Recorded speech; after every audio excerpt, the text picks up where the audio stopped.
Bado tunaenda kukupa fedha pale Betwina, mechi 5 za mwisho ambazo zinaweza kukupa fedha weekend hii tumekuandalia hapa. Game ya kwanza kabisa ni game ya Manchester City dhidi ya Liverpool. Unakwenda vipi hapo? Liverpool Manchester City. Kwenda hivyo. Hivyo yani, hivyo. Goro King vipi hapo? Wazungu wanasema don't bet on your horses, but I'm betting on mine. Liverpool wanashinda.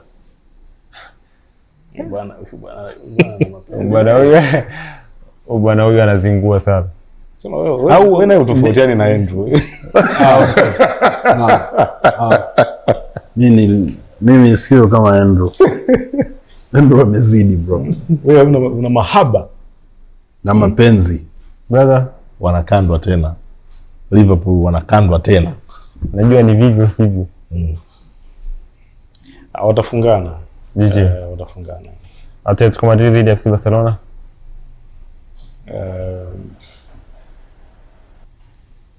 Magoli yatakuwepo. So over 1.5 fresh inatoa. Naungana na Masud.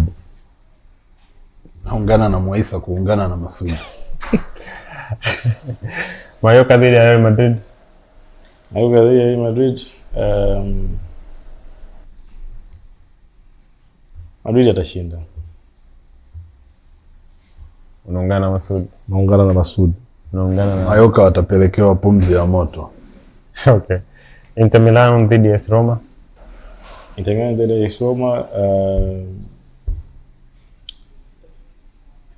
Inter watashinda. Over 1.5. Both teams to score.